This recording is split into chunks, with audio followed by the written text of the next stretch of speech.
Sir, you have told that if you want to stop dual antiplatelet, out of dual antiplatelet, one antiplatelet drug after a year, it's preferable to stop ecosprin and continue with the clopidogrel. I've not heard about this previously. Yeah, this I is just my, want to this is my clarification. view. It is not a recommendation. This is my view because I feel that the bleeding risk which is associated with aspirin is as much, if not more than that which is there with clopidogrel. The second thing which I believe is that the benefit with the Capri data, if you compare the Capri data, even if you compare it to the ISIS-2 data, the Capri data shows that clopidogrel has much more benefit than aspirin.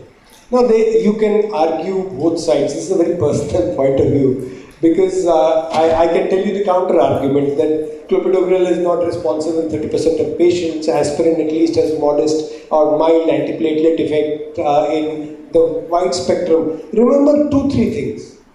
Aspirin is a very mild antiplatelet drug and clopidogrel is a very moderate antiplatelet drug.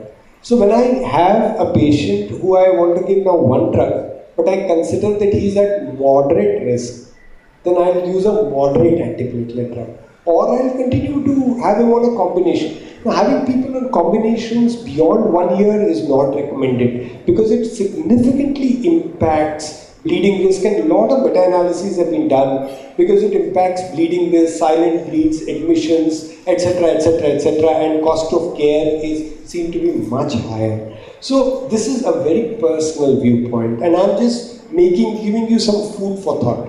That listen, this is a more powerful drug than aspirin, and it is a little, if I wouldn't say safer, but safety is about equivalent. So if I have to, and this is a high risk patient, especially, and I'll tell you where it comes from, because you've heard of LAST and VLAST, which is late stent thrombosis and very late stent thrombosis. Now, if I want to be confident that I'm covering that risk, so I continue. This is, but I must confess and I surrender. This is personal. There is one more possible advantage that you are not likely to have GI bleeding with clopidogrel, because in many elderly patients you find unexplained fall of hemoglobin, and when you get them investigated, you find evidences of GI bleeding if they are on aspirin. So I personally am doing the same thing, especially in above 75 when they come post PCI after 6 months or maybe 1 year. Then I stop their aspirin. But you are right, there is no recommendation. There's no guideline or recommendation to this effect. You're free to do what you. But this is the hypothesis and this is the background on which we are working. Sir, first I want to add some information regarding this recommendation for clopidogrel versus aspirin as a single antiplatelet therapy. ESC guideline 2012 has recommended use of, if you use single drug, continue single drug, clopidogrel should be continuing instead of aspirin, and that is level of evidence C. There are no trial which has shown the effect, better effect of clopidogrel than aspirin. Sir, I have one question. My question is, you have suggested to use prasugrel then ticagrelor in diabetic population. But I don't think if you compare the data of Plato and Triton TV, both the trial does not address this particular issue of that. That is one sub-analysis, and both has shown difference in diabetic population, and both have shown significant benefit than clopidogrel. So we can't say prasugrel is better than ticagrelor. You cannot compare apples to oranges. You are just repeating what I had said. You cannot compare apples to oranges. The true trials were not a head-on-head comparison. They were both comparing with a comparator, which is clopidogrel. The clinical scenario was different in both the trials, but the data from the Triton 38 study is very robust. Difference was seen. If you look at the p-value, even for STEMI and the diabetic population, was much better, which was seen with prasugrel than which was seen with with ticagrelor. I'm not against ticagrelor. I have some issues with the ticagrelor trial. I have some major issues, and we have presented this in many national and international fora, and this has been a cause for concern. Please don't forget that the US FDA also took much longer to give approval to ticagrelor because of the Plato data. You know, the Plato study was done in a large amount of centers across the world, and they had different people who were conducting the study. Now, the actual benefit from the Plato trial was seen in what was former, I would say, communist Europe. And those were the places where actually that company directly conducted that trial. If you look at the US cohort, that drug did not do well. And also the benefit in patients with STEMI came much later. So these were some issues with that trial. If you have the time and the patience, I would request you to write one name. It goes by the name of Victor Cerebroni.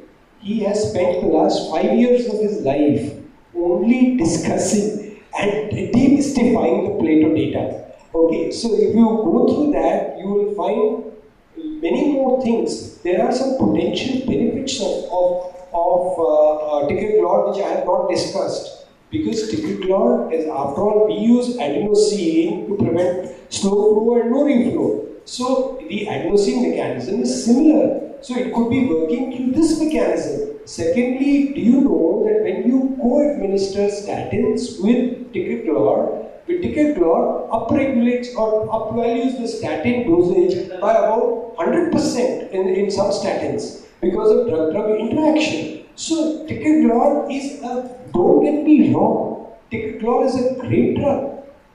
But prasugrel has very robust data. Ticagrelor data took a long time for even the US FDA to be completely convinced. We have sat with Lars Valentine, who was the PI of this study, and he has himself confessed that this is something which he cannot explain. It's a great drug. I have no doubt about it. And I'm not here to prop one and run down the other, but the basis for my utterances were as I have put. And I think the reason for US FDA issue is mainly because of that US cohort. Which is very significant. You know, in the US, like in India, no new product can be accepted without an Indian trial. So the US FDA, the DCGI does not approve a new stent or a new product without having an Indian trial. And they're well within their rights. The Chinese go a step further. Even if it's an international product, it has to be manufactured in China. No, if you Japanese are still ahead. The Japanese are still ahead. So everybody is very, very proud and confident of their own data. So the US Plato data was a big confounder. I'm not here. Believe me, I also speak and discuss ticagrelor for AstraZeneca.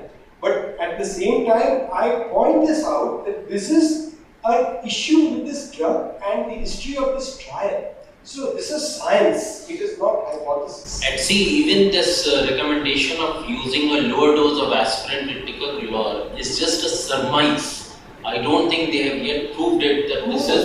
Pegasus is going to take place. Pegasus is already underway. Right. We have enrolled as one of the trial party. Trial sites, I mean, you have to see that this is an evolving field. You're going to have Atlantic, which is going to tell us whether using 180 milligram of ticagrelor is required at all or not. You know, actually, if you go back and you go to basic pharmacokinetics, do you know that 30 milligrams loading of prostacyclin is actually good enough? But the company, when it had dose-ranging studies from animal data, for some reason went to 60, and it has become now. So there are many things which are being evolved. People are trying to understand. For bridge, which is a significant requirement, candelor and elinogrel may actually come to occupy a significant space.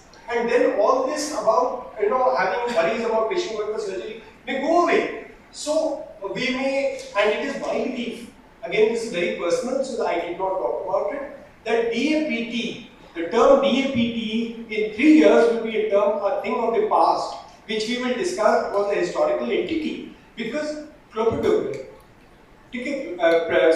prasugrel, ticagrelor and Elnor are very powerful agents. And if you actually get a prompt agent, we may not need aspirin. So if we don't need aspirin, there is going to be no talk about dual antiplatelet therapy. But I am not here to make that, stretch that hypothesis. I am only telling you what I do in practice. I still use aspirin. In STEMI, I don't use intracoated aspirin. If I have a problem, then I look at whether the patient is using intracoated aspirin or otherwise. But I also realize aspirin is a mild agent, and in long term, I never go to 150 as many people do. I try to bring the patient down to 75 because at that time there is a balance between risk and bleeding risk and benefit. So I understand this drug, and I'm sure Dr. Sinha follows a very similar pattern, but everybody individualizes based on the data available, based on your analysis. Most PCI patients take on aspirin for lifelong. There is an increased risk of bleeding. Can we substitute clopidogrel with aspirin for some? See, that's what we have been discussing. That perhaps the thinking is now shifting, that instead of aspirin as the monotherapy, you can use clopidogrel. It's quite safe that way. And especially I would say Indian patients somehow, I mean this all humbug of bleeding, I have not seen with clopidogrel except once a year or something. And if we do 600, 800 cases a year and we see it once, that's but Propranolol and Ticagrelor are very powerful drugs. Yes, Beware of we them. have to be careful with them. Take history before you prescribe them, and you have a patient on follow-up. Ask them with a clear idea that you are looking at Yes. this exclusion. And remember that GI bleeds happen more with aspirin, even 75 mg, than with clopidogrel and 75 mg. Sir, you are focusing too much on the plain display. You are emphasizing too much on plain display. There is more difference between ecosprin, which is well broken in the mouth, and display. So there is no need to waste time to get plain display if ecosprin is in hand. See, ideally what is prescribed is chewable aspirin. And I don't think that even if you break up and crumble and trash the ecosprin is a brand actually. Coated, Anti-coated. even if it is chewed, is not the It's not pharmacodynamic equivalent to chewable data aspirin. is not the same as plain chewable aspirin. So I think the best thing is keep some disprints wherever you can reach them. And you can go back to the ISIS trial to actually see this. Not now, it is 20 years old. Right. Thanks, Anil, very much.